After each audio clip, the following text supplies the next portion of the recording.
Oestrogen নিয়ে আমরা খুবই চিন্তিত।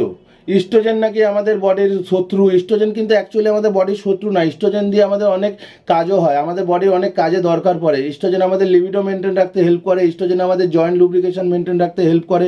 ইস্ট্রোজেন আমাদের স্ট্রেংথ মেনটেন রাখতে হেল্প করে। ইস্ট্রোজেন আমাদের ইনডাইরেক্টলি মাসেল মাস গ্রো করতে হেল্প করে।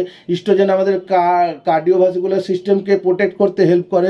ইস্ট্রোজেন আমাদের মুড বা মেন্টাল সমস্যা স্থিতিশীল, মেন্টাল প্রবলেম, মেন্টালি স্থিতিশীলতা বজায় রাখতে হেল্প করে।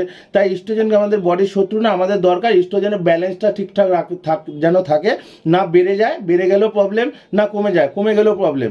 তাই ইস্ট্রোজেন বিভিন্ন কারণে বাড়তে পারে। কী কী কারণে বাড়ে? বেশি টেস্টোস্টেরনের ডোজ ইউজ করলে ইস্ট্রোজেন বাড়তে পারে। শরীরে বেশি ফ্যাট থাকলে ইস্ট্রোজেন বাড়তে পারে। লিভার ঠিকঠাকভাবে ক্লিয়ারেন্স না হলে ইস্ট্রোজেন বাড়তে পারে। জেনেটিকলি বা অ্যালকোহলিক হলে বা জেনেটিকলি আমাদের ইস্ট্রোজেন বাড়তে পারে।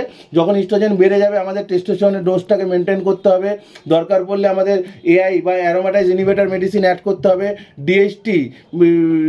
ডিএসটি যুক্ত মেডিসিন, যেগুলোতে ডিএসটি বাড়ে, সেই মেডিসিন অ্যাড করতে হবে।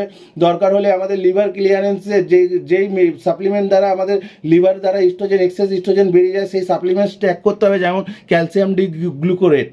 আর ইস্ট্রোজেন কমে গেলেও আমাদের প্রবলেম হয়। কী কী কারণে আমাদের ইস্ট্রোজেন কমতে পারে? এআই বা অ্যারোমাটাইজ ইনহিবিটর মেডিসিন বেশি ইউজ করলে কমতে পারে। বডি এক্সেসিভ ড্রাই হলে, ড্রাই কম্পাউন্ড ইউজ করলে, যেমন ম্যাস্টারন, প্রোভিরন, এইসব মেডিসিন ইউজ করলে আমাদের ইস্ট্রোজেন কমতে পারে। বডির ফ্যাট পার্সেন্টেজ যদি খুব লেভেলের কমে যায় তখন ইস্ট্রোজেন কমতে পারে।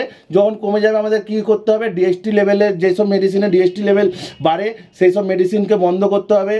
এআই বা অ্যারোমাটাইজ ইনহিবিটর মেডিসিনকে বন্ধ করতে হবে। দরকার পড়লে একটু টেস্টোস্টেরন অ্যাড করতে হবে।